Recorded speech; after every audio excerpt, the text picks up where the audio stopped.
اللهم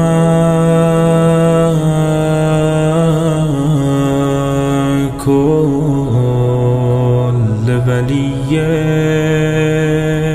الحجة ابن الحسن.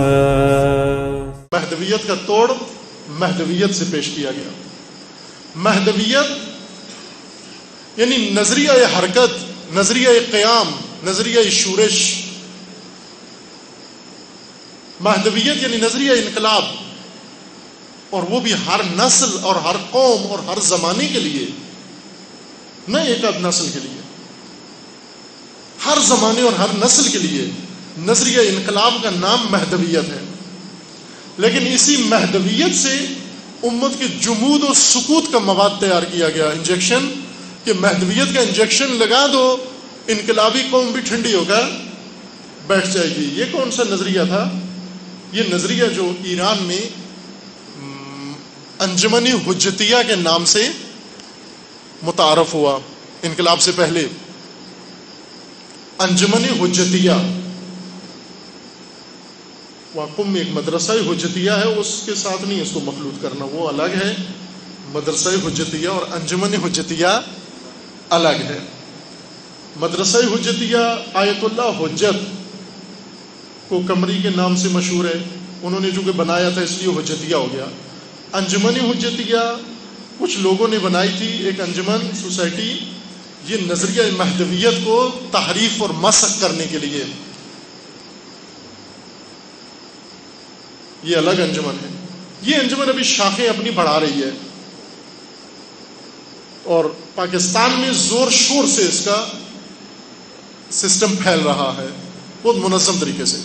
ایران میں بھی انقلاب سے پہلے انہوں نے بڑے منظم طریقے سے شروع کیا کام، پھر انقلاب کی زد میں آ گئے، کچھ عرصہ خاموش رہے، لیکن مدتوں سے ایران کے اندر دوبارہ سر اٹھایا، نام تبدیل کر لیا ہے، لیکن اس تبدیل شدہ نام کے ساتھ دوسرے ممالک میں اپنے نیٹ ورک انہوں نے بنائے ہیں، یونٹس بنائے ہوئے ہیں. حتیٰ آپ کے شہر میں، اس شہر لاہور میں بھی بعض انہی کے یونٹس کام کر رہے ہیں، اور دوسرے پاکستان کے شہروں میں اور پاکستان کے علاوہ ہندوستان میں بھی ہیں، اور بعض اور جگہوں پر بھی ہیں.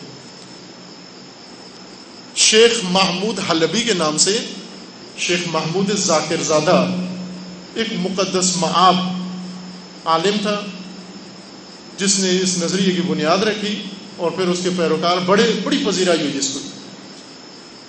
پھر اس کے اندر انحرافات آتے گئے. ان لوگوں کے نزدیک سب سے برا کام معاذ اللہ، ان کا نظریہ پہلے بھی تھا اور آج بھی ہے، ان کے نزدیک سب سے بڑا برا کام، جس طرح خوارج کا نظریہ یہ تھا کہ سب سے زیادہ، یعنی خوارج کا نظریہ سنیں آپ، ابن ملجم کو کہتے ہیں کہ دنیا کا، تاریخ کا، بشریت کا، یعنی نسل آدم میں ابن ملجم سے زیادہ بڑا متقی نہیں ہے کوئی. یہ خوارج کا نظریہ ہے. خوارج کا نام سنا ہوا ہے نا، جنہوں نے امیر المومنین کو شہید کیا تھا. ان کا نظریہ یہ ہے، اپنا مذہبی نظریہ ہے، دینی نظریہ ان کا، کہ سب سے بڑا متقی و پرہیزگار انسان و سب سے پارسا انسان ابن ملجم ہے. کیوں؟ وہ یہ کہتے تھے اس لیے کہ اس نے دنیا کی سب سے بڑی عبادت کی ہے، اور سب سے بڑی عبادت اس نے کیا کی ہے کہ اس نے علی ابن ابی طالب کو شہید کیا. اب اگلی بات زبان سے نہیں نکلتی کہ کیوں علی کو قتل کرنا اتنی بڑی عبادت کیوں شمار ہوا ہے؟ اس وجہ سے کہ ان کے نزدیک علی ابن ابی طالب وہ جملہ نہیں ادا کر سکتا ان خوارج کے نزدیک. انجمن حجتیہ یعنی جن لوگوں کا یہ نظریہ ہے کہ مہدویت یعنی موجودہ حالات کے ساتھ سمجھوتا کرنا، ان لوگوں کا یہ کہنا ہے کہ سب سے غلط کام اس زمانے میں امام خمینی نے کیا. کیوں غلط کام کیا؟ کہتے ہیں ظہور لیٹ کر دیا ہے، اس لیے کہ انقلاب لے آئے ہیں، اس لیے کہ معاشرے کی اصلاح کر دی ہے، انہوں نے امر بالمعروف ترویج کر دیا ہے. جبکہ امام کے آنے کی شرط کیا تھی کہ فساد، ظلم، ستم، فحشا، ظلم و ستم جتنا عام ہو شرط ظہور پوری ہوگی، کیونکہ ظہور اس وقت ہوگا جب زمانہ ظلم سے بھر جائے گا، زمین ستم سے بھر جائے گی، فساد ہی فساد ہوگا۔ ان کی دو شاخیں ہیں، ایک شاخ خود مروج فساد ہے، وہ کہتے ہیں کہ ظہور کی تعجیل کے لیے بہترین طریقہ فساد کو عام کرنا ہے۔ دوسری شاخ یہ کہتی ہے کہ نہ، ہمیں منع کیا گیا کہ ہم نے خود فساد نہیں کرنا، لیکن فساد سے روکنا بھی نہیں۔ ایک شاخ کا یہ نظریہ ہے کہ اصلاح نہیں کرنی، امر بالمعروف نہیں کرنا، اگر دوسرے فساد کر رہے ہیں ان کو کرنے دو، لیکن آپ ان کا ساتھ نہ دو فساد میں، ان کو روکو بھی مت۔ یہ ان کی معتدل شاخ کا نظریہ ہے۔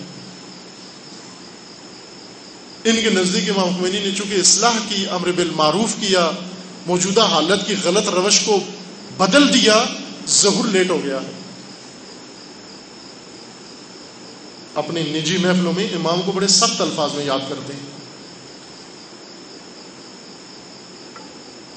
یہ نظریہ کہ سب کچھ آ کر امام کریں گے، یہ بھی امام کریں گے، یہ بھی امام کریں گے، یہ بھی امام کریں گے،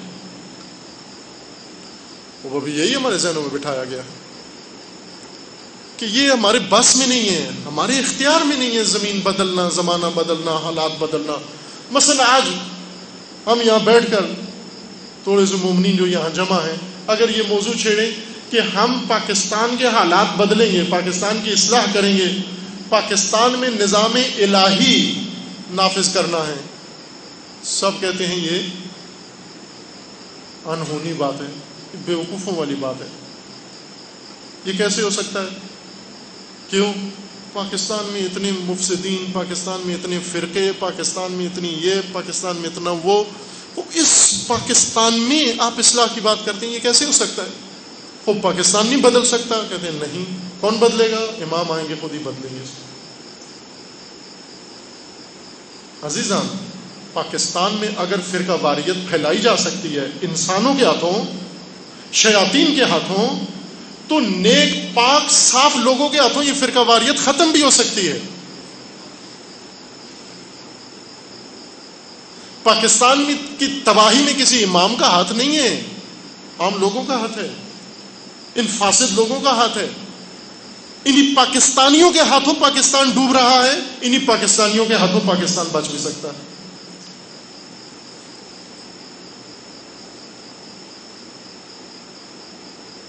یہ نظریہ اس وجہ سے اس جزیرہ برموڈا سے بھی زیادہ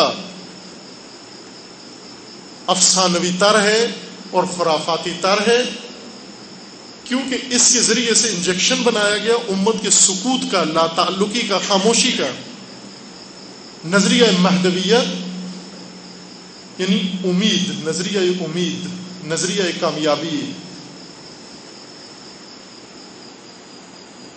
فرانسیسی ڈاکٹر ہنری کاربن جب علامہ طباطبائی سے یہ نظریہ سن کر گیا، فیلسوف، فرانسیسی فیلسوف جو ایک مدت تک علامہ طباطبائی صاحب المیزان کا شاگرد رہا، اور اس شاگردی میں جہاں اس نے بہت کچھ تشیع کے معارف سیکھے، ان میں سے جب اسے مہدویت کی خبر ہوئی کہ اس تشیع کے پاس یہ مہدویت کا نظریہ موجود ہے، وجد میں آیا، اور جا کر اس نے اپنی علمی کانفرنسوں میں یورپ کے فلاسفہ کے سامنے جا کر جب تشیع کا نظریہ مہدویت پیش کیا، آشش کر اٹھے کہ اس قدر گہرا عمیق نظریہ، امیدوار کنندہ نظریہ بشر کی نجات کے لیے اور ممکن نہیں۔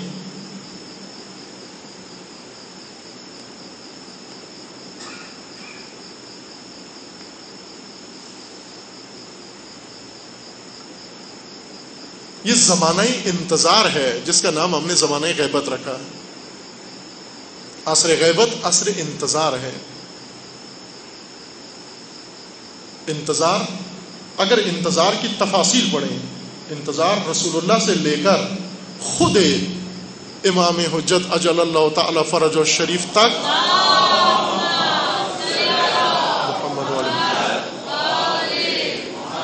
تمام معصومین نے نظریہ مہدویت کو ذکر فرمایا، بیان فرمایا، اور خصوصیت کے ساتھ انتظار کو۔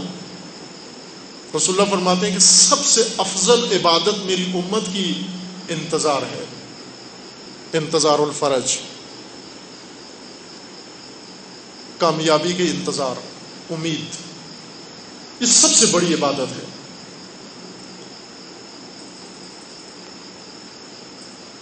کیونکہ امید سے انسان زندہ ہے، امید پر دار و مدار سارا موجود ہے۔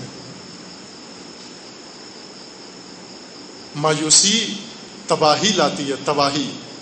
یہ مایوسی ہے کہ ہم کچھ بھی نہیں کر سکتے، یہ مایوسی ہے کہ اس ملک کے اندر کچھ بھی نہیں ہو سکتا، یہ یاس ہے۔ یاس ہلاکت کا نہ دوسرا نام ہے۔